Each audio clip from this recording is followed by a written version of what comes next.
It's no secret that I'm a very big fan of Frutiger Aero, as are many others. It played a big part in my early childhood as I had used a Windows 7 operating system up until 2016. It's an aesthetic that makes me feel indescribable yet nostalgic emotions, and today I wanted to talk about it. I'm Steve-O, and this is my house, and I'm fucking sick of that fan.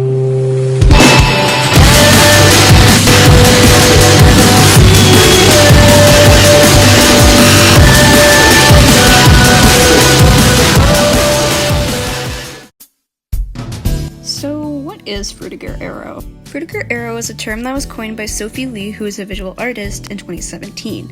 The term refers to the futuristic aesthetic of Web 2.0 in the mid-2000s to early 2010s. The term Frutiger Aero is actually the combination of two other terms.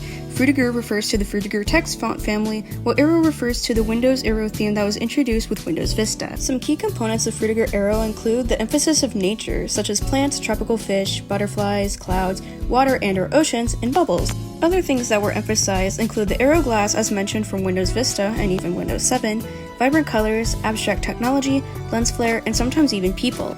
All of these combined can create an aesthetic that is no doubt seen as the ideal future. If you look at a lot of Frutiger Aero imagery, then you might notice that it depicts a very clean and advanced society and our landscapes. As I had mentioned prior, it began rising to widespread acclaim in the mid-2000s.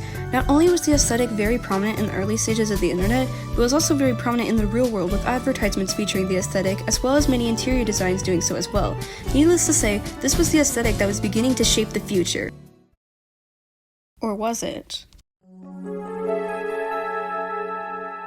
Although Frutiger Aero was seen as the aesthetic of the future, these aesthetics always begin to change and fade out over time. The main purpose of Frutiger Aero was to help make technology look more simplistic, believe it or not. The aesthetic was made to help people gradually make the transition of incorporating technology into their daily lives, hence why icons looked more iconic.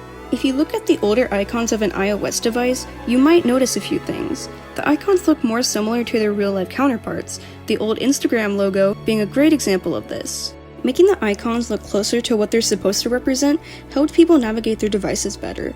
Not only did icons look closer to their real-life counterparts, but they also tended to have this gloss over them, which helped indicate that this was something that you were able to press and interact with. In later operating systems, whether it be for phones or computers, you may notice how minimalist everything has become.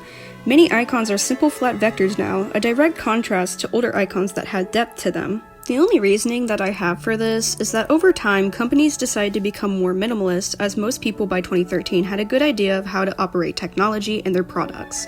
It's almost as if Frutiger Aero was preparing us for a more simplistic future. I don't want to say the same thing that every Frutiger Aero video says, that being Frutiger Aero was the future that we were promised but never received. But the more I think about that statement, the more I begin to agree with it.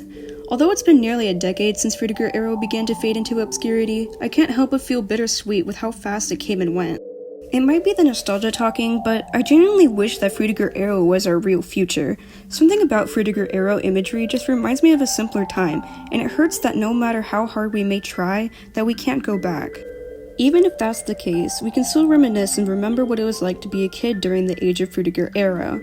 And hey, maybe one day the future will be perfect.